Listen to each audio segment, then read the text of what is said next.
I'm Jeff Sikkenga, Executive Director of the Ashbrook Center, and this is The American Idea, where we discuss the ideas, people, and events that have made America what it is today. We believe that by understanding our history and our principles, we can better live up to the promise of the American founding and preserve our ongoing experiment in self-government. Welcome to The American Idea. Thank you for joining us today for The American Idea. I am Cara Roger Stevens, Associate Professor of History at Ashland University and one of your hosts for the American Idea podcast.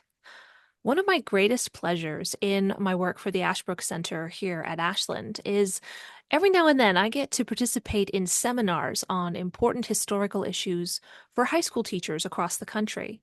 And in these seminars, we sit around at a big square table and we discuss great American political debates, issues, topics, using primary documents. Through these experiences, I've gained so much respect for the many incredible educators we have across the country who are dedicated not only to improving themselves, but also working to improve the lives of their students.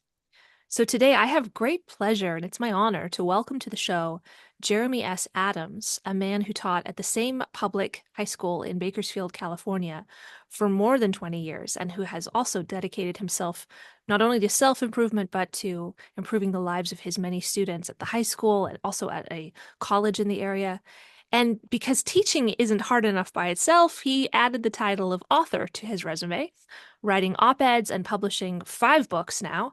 He's a graduate of Washington and Lee University, and he has received numerous accolades over the years for his teaching, including California Teacher of the Year from the Daughters of the American Revolution. In 2012, he was the Kern County Teacher of the Year, just to name a couple. He's here today to discuss his latest book. It's called Lessons in Liberty, 30 Rules for Living from 10 Extraordinary Americans. Welcome to the show, Jeremy. Thank you so much for having me. I'm really excited to be here. So we're really pleased to have you here.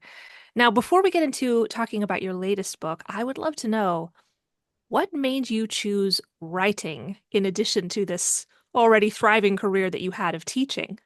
Yeah, that's a great question. And what's typical in the trajectory in the career of a teacher is usually about 10 to 15 years into your career, you kind of want to change it up a little bit. Maybe you want to go be an administrator, or maybe you want to go work for the union, or maybe you want to change schools. Because I, for some reason, really like low self-esteem, I decided to try and be a teacher, an author who's also a teacher. Anybody who's ever tried to be a successful writer will tell you that it is an up-at-dawn, pride-swallowing siege that is difficult to describe to people who don't have that, ambition that is just full of rejection and failure. As you probably know, you get rejected so much, you probably feel like you're in high school again. But that being said, I'll give you the honest answer, and that is I am an absolute unapologetic romantic about the written word, about books, about ideas, and especially books and ideas about the American experiment and this incredible civilization that we have.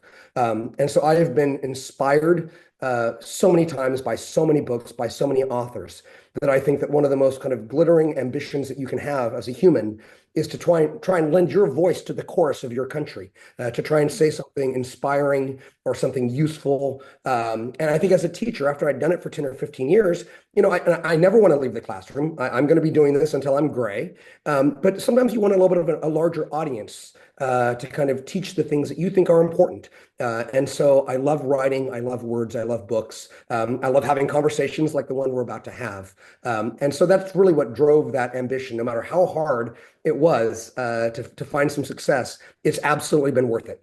Well, that leads straight into the next question I was wanting to ask you, which is, how does your work in the classroom inform your writing and vice versa?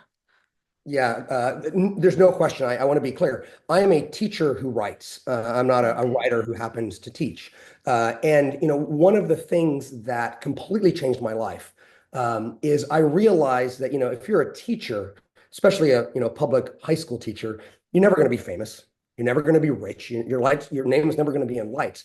But we do have one superpower, and that is that we see things before everybody else in civil society does. And so about 4 years ago, kind of my first big book was called Hollowed Out. And it was about the fact that I was seeing all these things. I stand at this privileged intersection of parenting and technology and culture and politics. And I was seeing all these things that were different. It's not like I've been teaching for 5 minutes. I've been teaching for 21, 22 years. And then the last 10 years, I'm like, hold on, something's wrong here. Our students don't read. They're not happy. They don't know anything about the country. They're not patriotic anymore. They don't want to date. They don't want to have families.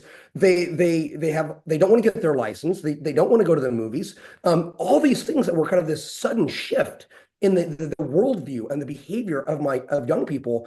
And so I felt like saying, look, I'm seeing things here that maybe you don't see yet, but it's going to be a profound and colossal problem going forward. And so that's why when I wrote about those things, I found, aha, that's the secret sauce. That's what people want to know about. And so it's kind of, Cara, it's kind of annoying where, you'll see an article in a very prestigious, like The Atlantic or The New Yorker or the Wall Street Journal, where they'll talk about how, hey, kids are addicted to their phones.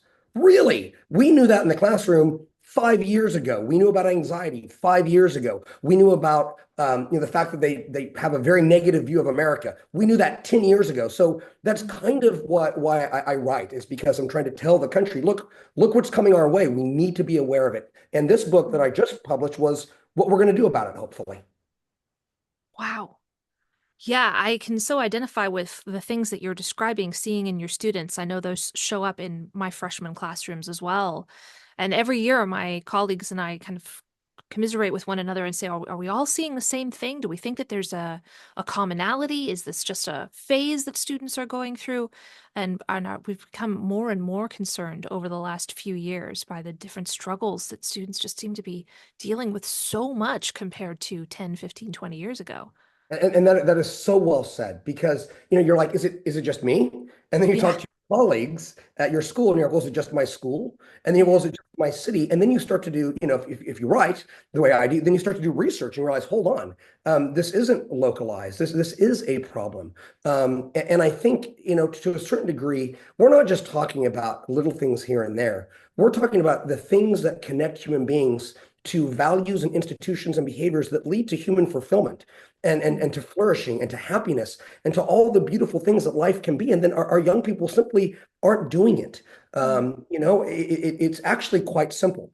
I don't think human beings have changed all that much. The same things that fulfilled the human soul 2,000 years ago fulfill us today. And if you take away friendship, and you take away family, and you take away learning, and you take away religion, and you take away all these things that we know lead to human flourishing, it shouldn't surprise us that we're teaching the most unhappy, depressed, anxiety-ridden generation in American history. And that's kind of where I do feel very vindicated, Cara, if I'm being honest, because when I first started writing about these things 3 or 4 years ago, people would yell at me, oh, you're okay, boomer, you're a crank, you're a curmudgeon.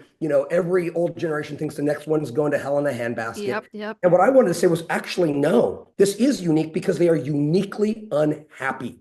And also, I'm way too young to be called a curmudgeon. I'm only in my 40s. So you got to have a pipe and be in your 60s to be called a curmudgeon, I think. Well, that's good to know. I'll remember that. Yeah. So there are other books out there that address the mental health crisis or the addiction to cell phones. There's some good works that are starting to emerge, offering some potential solutions to the crises that we're seeing young people today face. But tell us about Lessons in Liberty, your latest book. What is the goal with this book in terms of addressing this crisis that you're describing with young people? Yeah, not to, engage in hyperbole, but this was literally the book I've wanted to write my whole life. Oh, wow. And I feel like this is the right time and the right situation to write this book. So, all these things I wrote about my last book called Hollowed Out, all the loneliness and the despair and the anti-Americanism and the isolation, all of that. It was a book about what's wrong. But really, this book is a book about, well, what do we do about it? I am, as a teacher, this is my 27th year in the classroom. And if I had to distill everything I know about teaching into one immutable truth, it is that we learn by example. And we are either improved or depraved by the exemplars in our lives. And when you read, the greatest generation in human history, which I think is the American founding, you look at, well, what made them what they were? How were they able to create the first liberal democratic republic in human history? How are they able to create this? You look in the back of the $1 bill and it says Novius Ordo Seclorum, a new order of the ages. How were they able to do that? And very quickly, you start to read about Plutarch and about their love of history and about the need for models and exemplars. And what our young people lack today is a lot of examples and inspiration in their lives. A lot of them come from broken homes. We know that they don't read the way that they used to. We know they don't go to church the way that they used to. They just simply don't have adults and learning the way that you and I did when we were growing up. And so what I wanted to do was I wanted to say, well, who are some of the most inspiring, fascinating, incredible Americans in all of our history? And I wanted to kind of write this for, I wrote this for everybody. This book is for, it doesn't matter if you're 15 or 95, but I'll be honest, I really would like, high school and college students to be reading this, because what are they trying to figure out? They're trying to figure out how to live their lives. They're trying to figure out how to use this God-given liberty that they have to live a meaningful and full life. And they need role models. They need practical advice. They need to know that there are people who come before you who are just as broken, just as screwed up, just as likely to deal with despair or, broken relationships and whatever, but yet they were able to use their freedom in a meaningful and purposeful way. And I wanted to, as a high school teacher, I wanted to inspire them. So this book is very accessible, I hope, very inspirational, but also very actionable. I mean, it's very practical. Here are people who have found a way to live meaningful lives, and here's how you can too. Just like our founding fathers, there's a reason why John Adams loved Cicero. There's a reason why Hamilton supposedly loved Julius Caesar. Yeah, there's a reason why they signed Federalist paper with Publius, right? There's a reason for this. They found exemplars in history, and we can do the same. Huh.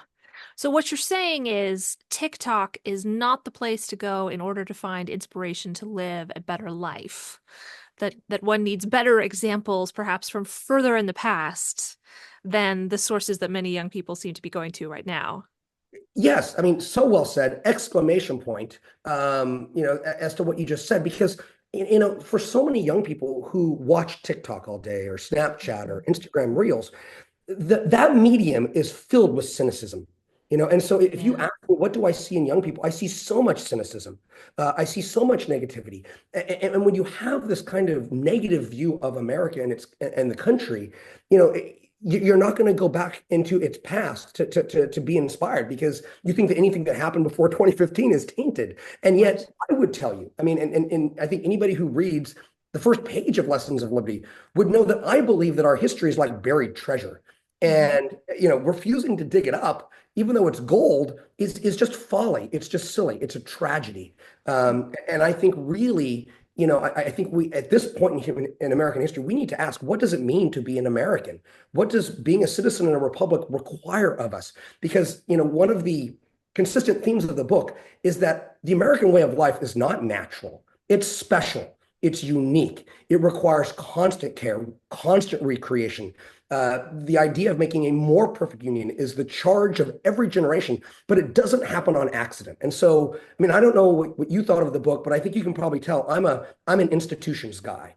Sure, yeah. I'm a culture guy. I believe that, I'm not trying to raise a generation of activists. I'm trying to engage and inform and educate Americans so they understand what the American idea is and how to renew it and what to do with it and how to live up to it. So tell me, one of the things that I like to do with my students when I get them in the classroom is we start with American history 212, discussing the founding, and I'll introduce them to the concept of voting for the greatest president. Who are the top 3 presidents in American history? And this last year, I was particularly surprised by the level of cynicism that students seem to bring to the table. And I tried to make a case for George Washington as consistently he ranks #1 when Americans are polled about their favorite presidents. My students weren't very impressed. Didn't immediately. He did not come to mind for them. They couldn't really think about anything all that special about what he did. It took me quite a while to try to build the case for why is George Washington worthy of our time, our attention? How is he not just a foreign, distant, bewigged dead white guy. So I Yeah. know he's the first chapter in your book. Can you make a case for George Washington? Say one of our listeners is feeling a bit cynical about the founders and their many flaws. Why should we bother reading George Washington or caring anything about his life? What can he still teach us today? If I had to distill it down to one, where there would not be an America today without this one person. Again, we all know America would look different without Jefferson. You wouldn't have the beautiful lyrical declaration. You wouldn't have the Constitution the way it is without Madison. You wouldn't have had the financial plan without Hamilton. That's great. I love it. But you wouldn't have had an America. We probably would not have won the Revolutionary War, not because Washington was a great general, but because he commanded a certain Cato-esque virtue. The Greek word for that is arete, right?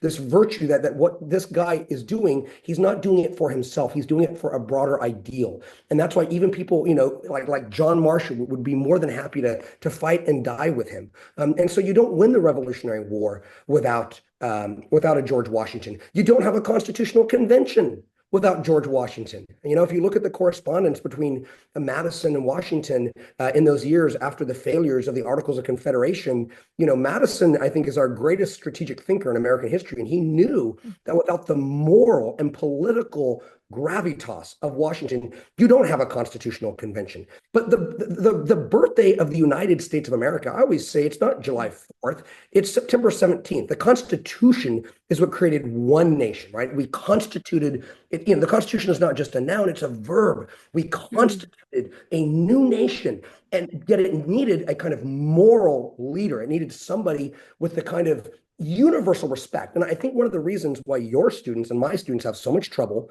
understanding the moral and political power and gravitas of Washington is because there is nobody in American history today that comes in the universe of the kind of acclaim and respect that he had. One of my favorite story about Washington that I hope your listeners will go back and read up on is when King George III heard that Washington was going to retire his commission, he just didn't believe it because that's not what great men in history did. And he said, I don't believe it, but if he does it, then he is the greatest man in all the world. And Washington got power by giving up power, right? He won the Revolutionary War and he goes back to Mount Vernon. He's president for 2 terms and he goes back again. He doesn't want to be president. He doesn't want to go to Philadelphia in 1787, but he does these things. And that's why people trust him. I mean, juxtapose this, Cara, with today's politicians who will say and do anything for power. And as you well know, Jefferson said, be very careful of people who want power. Those are the very people in a republic we shouldn't trust. And that's why, all the founding fathers, they had to hide their ambition, right? They always had to say, I don't really want to do this. We all know Washington, he cared about his reputation. We all know Jefferson wanted to be president. Madison wanted to be president, but they were careful not to say they wanted to. It's so interesting in how you juxtapose that to power today. It's also fascinating that politicians in those days weren't rewarded financially the same way that modern politicians are. I genuinely believe that there are times in George Washington's life that he wanted to just go home to Mount Vernon. He wanted to be left in peace. This is, I think, one of the things that the Hamilton musical gets right very beautifully. And I cry every time I hear that song where George Washington and Hamilton are working together on the farewell address.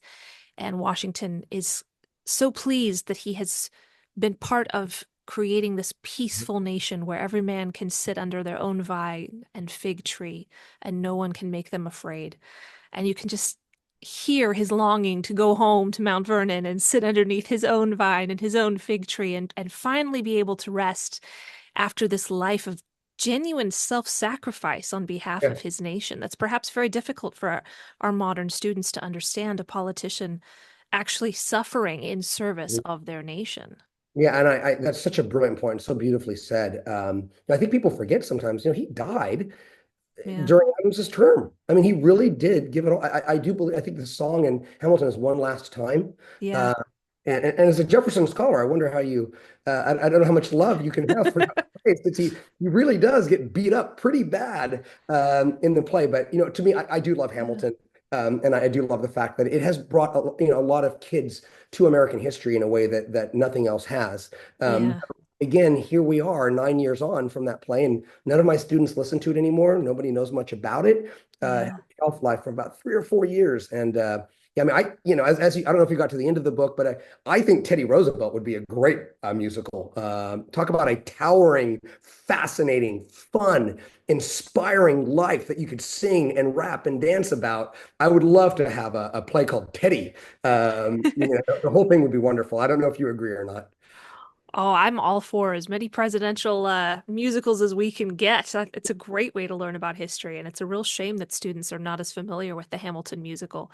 Although you're absolutely correct, there are parts of it that are seriously flawed when it comes to Thomas Jefferson. But, any scholar of Hamilton is going to have trouble liking Thomas Jefferson, and vice versa. We just pick up the likes and dislikes of the people that we study unless we're very Yeah, careful not to. So I'll give him some grace for that, and I enjoy the musical nonetheless. me too. Me too. Yeah, but going back to your book, so you've told us your best case for George Washington, and I think that was very well said. You're even sort of making me at least intrigued about Theodore Roosevelt. I want to hear more about why you would think Yes. that he's somebody who's worth our attention as much as George Washington. But they're not the only two people that you write about. No, so you're talking about 10 individuals in this book, one chapter per individual. How did you come to choose the historical figures, and are they all presidents? No, not at all. And in fact, I mean, the way that, like I said, as I said earlier in the podcast here, my book is supposed to be very inspiring and actionable, right? So each chapter is distilled down into 3 life lessons from each of them. And I wanted the book to be, readable, fun, inspiring, accessible. But there's a lot of self-help in here. I think that, Washington, not to overdo it on Washington. Washington was the first self-help president, right? I mean, he constantly was trying to get better. People forget he had this awful temper that he had to master. Mm-hmm. We all know that he hired Hamilton as his aide de camp to clean up his letters. And so I picked 10 Americans, first of all, who I just think had a lot to offer, what were incredible, inspiring life lessons. But I also wanted to make sure that this was not a book that was grounded in one time period. I have Americans who are founding fathers. I have Americans like Ben Knight, Horace Campbell, who are still alive today. I have people who would be considered liberals, people who are considered conservative. I didn't want it to be a conservative or a liberal book. I didn't want it to be a 19th century or 20th century book. So I wanted to have the whole landscape of America, because I believe this beautiful, boisterous, pluralistic society of ours has something to teach all of us. And I really wanted to give voice to all of them. And that's why, there were a lot of people I wanted to write chapters about. I would have loved to have written a chapter about Abigail Adams. Yeah. I would have loved to have written you think about incredible Americans who are so important but never became president. I mean, I would tell you the 3 greatest Americans who never became president were John Marshall, Martin Luther King, Alexander Hamilton, and yet none of them were written about in my book, right? And so, I have, when I did the research for the book, I mean, I've been teaching for so many years, I know a lot about a lot of these people. So obviously I knew a lot about Jefferson and Washington and Madison and Teddy Roosevelt and Lincoln. But frankly, the process of writing it, I enjoyed doing the research on some of these incredible men and women I didn't know a ton about, like Ben Knight, Horace Campbell, like Clara Barton, like Daniel Inouye, the long-term senator from Hawaii. Right. There are so many incredible, inspiring people in American history that if you just read deep, and you're the academic between us, so I think that sometimes when you get really, really deep into the biography of these people, 2 things happen. One, sometimes you discover things that you kind of bristle at. You're like, ooh, yeah, you really are a flawed human being. You really are. I understand why people don't like everything about you, but then you discover things that you respect even more. You're like, oh, wow, that's something that we should really bring out. So, the greatest compliment I've gotten from the book is people who will say, you know what, I thought I knew a ton about Washington or Jefferson or Madison, but I didn't quite know that. And so I tried to bring out these threads that were really inspiring and interesting. And I also tried to introduce some people to the landscape of America that maybe, a 20-year-old going to Ashland University doesn't know about. And those were really rewarding chapters to write. Before we continue with our conversation, I think it's important to take a moment and tell you about our undergraduate honors program in the liberal arts here at Ashland University. Hi, I'm Rich Police, Associate Director of Student Programs at the Ashbrook Center. The Ashbrook Scholar Program is an honors program located at Ashland University for undergraduate students with an interest in politics, history, and economics. Modeled after a classical liberal education, you will read the great texts, not textbooks. Your classes will be conversations, not lectures. Conversations with other students, with your professors, and with great thinkers and statesmen from throughout human history. If you or a young person you know are passionate about life's important questions, if you want an education that emphasizes discovery, if you value liberal education and the principles of freedom it upholds, then this is the place for you. To learn more, visit us online at ashbrookscholar.org. Yeah. I mean, just to give people a taste for this, the title of chapter 5 is Arthur Ashe, Don't Let Other People Pick Your Fights. Or chapter 8, Ruth Bader Ginsburg, Prioritize Relationships. Maybe not the first thing that people think about when they think of our Supreme Court Justice Ruth Bader Ginsburg, but you were able to go in and find these unique elements of their humanity, these individuals' humanity, and focus our attention on those things. And I love that Ruth Bader Ginsburg chapter so much because, so many of the lessons that I highlight in the book are really, I think, solutions to what ails the souls of our children today. I mean, two of the life lessons of Ruth Bader Ginsburg, one of them was the fact that she talked about, we have this era where so many young people don't want to get married.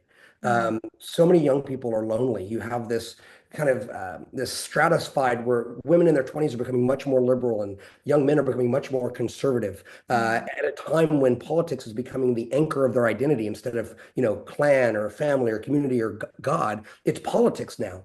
And I love this section of the book where we talk about her romance with her husband and how, essentially, he went to Harvard and they'd just gotten married and he got testicular cancer. And what did she do? She attended his classes. She helped write his papers. She helped take notes as they had a baby at the same time. And I just love, and she talks about how, you have the most revered liberal icon in this part of American history saying the best part of life is family. It's not going on the Tonight Show. It's not being, part of a, RBG, the documentary. It's the fact that my husband loves me and my children love me. And that's more meaningful than anything else. The other part of the chapter is the ability to have friends with people who think differently than us. Her best buddy on the court was Antonin Scalia. Love that. The greatest conservative jurist of the last 50 years, the father of originalism. And yet there's no question his best friend on the court was Ruth Bader Ginsburg. And they really understood that their friendship was bigger than politics. And they could love America, but understand that their love of the country was bigger than their disagreements. And I say this at a time when so many people are losing friends over politics, family over politics. Now, I'm telling you, if Ruth Bader Ginsburg and Antonin Scalia can have an incredible friendship that's not ruined by politics, so can we. And that's the kind of thing I write about in the book. Now tell us, as you were choosing these 10 different individuals, and they really are from all these different time periods, different walks of life, different ethnicities, male, female, wealthy, not wealthy, what makes all of these individuals Americans? In what way do they exemplify something that is uniquely American? Such a good question. And I'll tell you what unifies all of them, because you're right, I did want to have a very diverse and kind of tapestry of the country. The thing that unites all of them is that they were Americans who learned how to deal with the central paradox of having freedom, right? And so on one hand, in order to have a meaningful life, you have to be free. But the problem is, if you don't tether that freedom to wisdom or purpose or something bigger than yourself and your own self-aggrandizement, then that freedom just becomes narcissism, right? Liberty becomes licentiousness. And these people realized how to use the gift of freedom to live a good life. And that's what I worry about with so many Americans today, is they're free, but they're unhappy. They have liberty, but they have anxiety, and they don't know how to use their freedom well. And this is the thing, is that young people do not come equipped with the knowledge of how to use their freedom well. And the biggest mistake I see in the classroom, and I don't know if you see this with your college students, is students confuse the freedom to with the freedom from, right? So a lot of young people say, well, I don't have to believe in this. I don't have to go to church. I don't have to get married. I don't have to do. And so as a result, a lot of people in their 20s are untethered to anything meaningful. They don't have to throw down an anchor into anything. And so they're kind of adrift on this uncharted personal sea. And it's making them absolutely miserable. Being a father to three children is hard. Being married, I've been married for 25 years, is hard. Teaching at an urban high school for 27 years is hard. Trying to be a good Christian is hard. But let me tell you something. The ties that bind us are also the ties that define us. And I want young people to know that they have the freedom to decide what to tie themselves to. I mean, that is so magical. They can go to any church. They can live anywhere. They can believe anything. They can say anything. They can love whoever they want. That is not normal in human history. That we are living in the outpost of civilization. We are living in this little perch of time where I would argue that our young people are the luckiest human beings to have ever lived. We are freer, we are healthier, we are wealthier than any human beings ever. And it didn't happen on accident. It was created by the kind of men and women who I talk about in the book. And our responsibility is to make sure that the next generation of Americans can enjoy the fruits of freedom that we have. But we have to learn how to do it and do it well. And that's really what the book's all about. My next question is almost silly by comparison, and that was I'm just curious if there was anything that was very surprising to you that you learned through your research for this book. Any particular facts or pieces of information about these individuals that you had absolutely no idea about until you got to the research portion? Yeah, I mean, literally with all 10 of them, I could go, I could go Okay. through all 10, and talk about why I didn't know this and I didn't know that. I mean, I'm a humongous tennis nerd. Okay. And Ah, so, that explains it. Okay. Arthur Ashe is one of these people who I think is not revered enough, not loved enough, not Yeah. respected enough. And here's a guy who, felt like he was late to the game of civil rights in the 1960s and committed himself to dealing with South African apartheid. And I mean, I think you know very well about South Africa and about all of those. And he's the one who made Americans aware of what was going on there. But I remember as a tennis nerd, he won Wimbledon in 1975, and he had to play his nemesis, Jimmy Connors. Never beat Jimmy Connors except for one time. And the way that he prepared for it was he went to a Playboy club the night before in London and had this, this session of talking to other players about how am I going to beat this guy? And that's how he prepared for it. And I love that story. That's just a human thing that you would never expect. And I love, if I could just say, I do love that when he talked about that morning that he walked out in the center court to play that Wimbledon final. He said, I felt like the wings of destiny were on my shoulders. I Wow.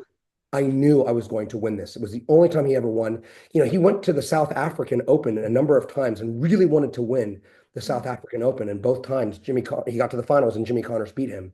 But I do believe, like Lincoln felt, Lincoln talks about how, at the age of 26, Lincoln was, we wouldn't use the word depressed back then. We talked about melancholy. He was so depressed that they had to take away all of his knives and everything that was sharp. And his best friend said, you have to rally, Lincoln, or you're going to die. And Lincoln said, that would be fine, except for the fact that nobody would know that I had ever lived. Having that Wow. sense our lives means something, that we are meant for something bigger than our own enjoyment.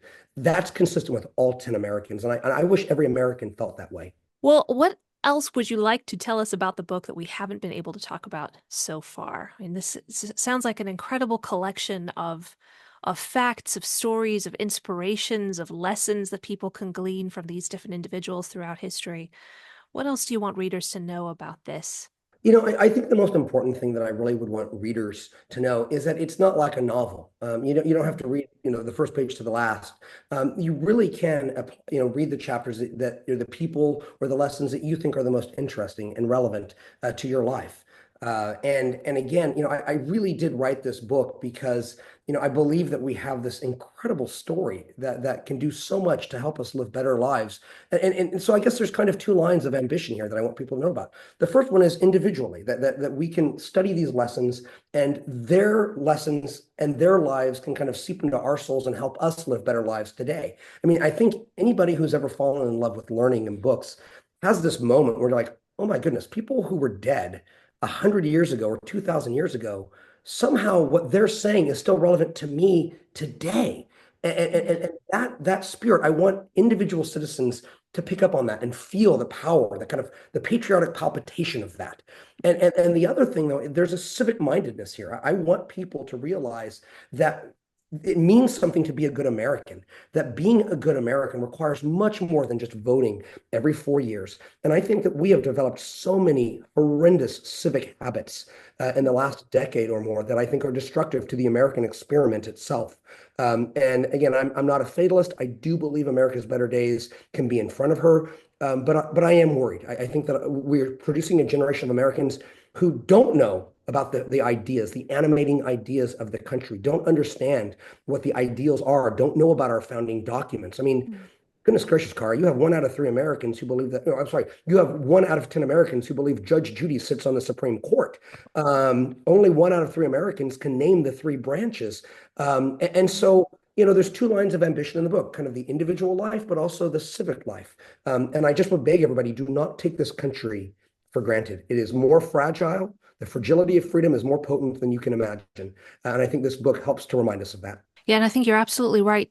We are more free, more wealthy. We have more options in front of us right now than we ever had at any point in human history.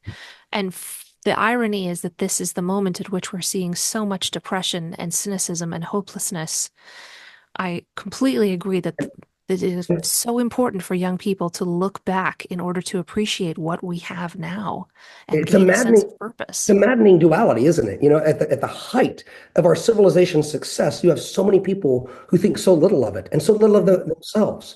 And it's very, very sad. And again, I'm not a man of many talents, but I love my country, and I feel like I can write and I can talk. And so I'm just trying to use the meager talents that I have to try and, help this civilization just a little bit, because I'm definitely never going to run for office. So this is my...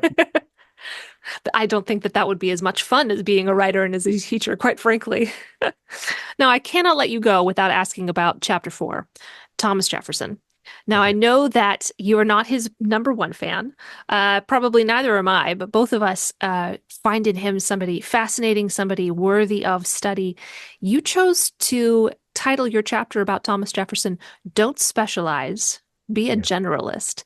Not the thing that people are probably going to immediately think about when they consider Thomas Jefferson and his modern reputation. Why is he worthy of being part of this fascinating combination of history and self-help that you have here in your text? Why include Jefferson? What is it about him that we should learn from? I think Jefferson understood better than anybody else in American history one of the great keys to happiness in life, which is that it is necessary to have as many joys as possible. We live in this era where we have so many kind of commercial values. We tell everybody, oh, go major in engineering, go be a specialist, know one thing really, really well, and focus on that. And you got to get your side hustle and just make sure you focus on this thing and that thing. And I think Jefferson lived this beautiful life and filled it with so many different joys. And by the way, I do love Jefferson. I'm an unapologetic lover of Jefferson. I frankly think that I fell in love with this country. I had a professor in college at Washington and Lee who was writing a book, and I spent an entire summer going through the collected works of Jefferson. And it has hurt me very much the last 10 years, the discourse in this country of the way that we look at the father of American freedom, the father of American democracy. It has hurt me, but Jefferson understood that a great life is it's all of the above. It's a lot of reading, and it's being a musician, and it's playing the violin, and it's traveling, and it's wine, and it's friendship, and it's politics, and it's ambition, and it's everything. That life is so big, it's so full of possibilities. And that's why I say at the end of that chapter, or the introduction of that chapter, what would it look like to follow Jefferson today?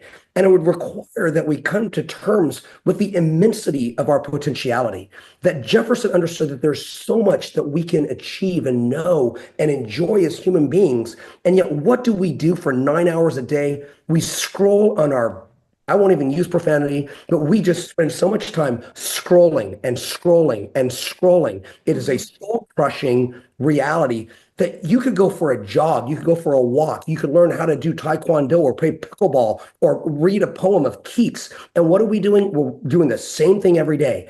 And Jefferson understood that a big life, a happy life, is full of all of these glittering possibilities. And he to me, I think he is the most incredible American that ever lived. So I hope the book didn't come across that I was not a Jeffersonian, man. I am flawed. Of course he's flawed, and he's filled with contradictions. But you know who else is? You. Everybody. And everybody, right? Yeah. So yeah, I love I hope you like my Jefferson chapter. Yes. Because I really do believe that kind of making up with your friends, I do believe that taking religion seriously, and he did. I mean, I'm so glad that you emphasize that. Yes, absolutely. Yeah, that I mean, I'm not exactly sure what what his kind of religious beliefs were in the very end, because he was so private about it. He would have hated the fact that there's such a thing as the Jefferson Bible. He's like, that was supposed to be a private thing that he did on his own. Absolutely. But so many young people today have such a negative view of religion. All they think about is that it's just judgmental, which is it's like it's so basic and it's so disappointing. I mean, a lot of my students, I was talking about Teddy Roosevelt and the bully pulpit, and they didn't even know what the word pulpit was. They didn't know that the first book of the Bible is Genesis. They're just very religiously ignorant. And again, I'm a public school teacher. It's none of my business what your religious faith is, but you should at least know what the major religions of the world say about the possibilities of the human condition before you condemn. Yeah. I think that's a major strength of your book, that there are so many areas of American history that have become so politicized, so many political figures and leaders that are claimed by one partisan group or another, or criticized for political reasons. And some of them need to come underneath specialized scrutiny, and it's been a good thing for over the last 20 years to have some extra attention put on different areas that are deeply flawed and tragic in America's past. But what you've done here, I think, is going beyond the aspects of individuals' lives that pertain to political debates today, to look again at their humanity, at the areas of their lives that made them human, that made them grow, that made them so relatable to individuals today.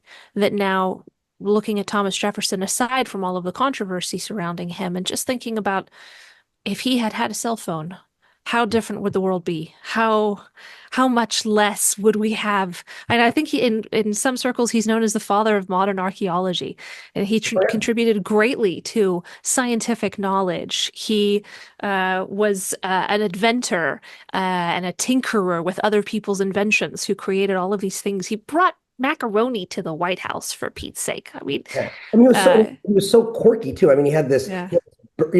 He had such this kind of spirit of the people, the demos, that he loved it when foreign diplomats would come in with their European regalia, and he would have a shirt that has a stain on it, and he would have this bird on his shoulder named Dick, and he would be feeding the bird as he was doing diplomacy. I mean, it was so quirky, so wonderful, and there's just a million things about Jefferson, and I think he might even be disappointed to know that we pretty much just talk about his politics, so many things that he contributed. I started the chapter talking about his gravestone. Three great freedoms, political freedom, religious freedom, and intellectual freedom. I would just love to get Jefferson on the couch and say, what do you think of quantum mechanics? What do you think of the entire 19th century and Darwinism and Marxism and Freud? And I mean, there's so many things, and he would have loved all of it. And he wouldn't have picked a side like that, because he understood nuance and complexity in a way that we just don't today. Wow. Yeah, if I could have a time machine. Yes, that would be the one conversation. There's so many things that I'd like to ask him. And as you point out, some of these people are very difficult to truly get into their psyche and understand them well. But what we can glean from them is incredibly valuable. And I think that your book has done a fantastic job of taking these 10 lives and making them relatable, making them instructive, making them interesting and fun to learn about and to discuss. And I can tell that you must be an incredible teacher, because your passion for your subject comes through in every conversation. So thank you again so much for writing this book and for coming on the American Idea podcast to talk about it with us. I encourage all of our listeners to check this out. I'm assuming this is available on Amazon. Everywhere, yeah. And everywhere else. And again, the title is Lessons in Liberty, 30 Rules for Living from 10 Extraordinary Americans. Jeremy, thank you again. Thank you so much. It was a real pleasure. Thank you for listening to this episode of The American Idea. If you enjoyed this episode, remember to subscribe at Apple Podcast, Spotify, or wherever you get your podcasts, and leave a 5-star review. If you want to learn more or get involved in Ashbrook's vital work, visit our website, ashbrook.org.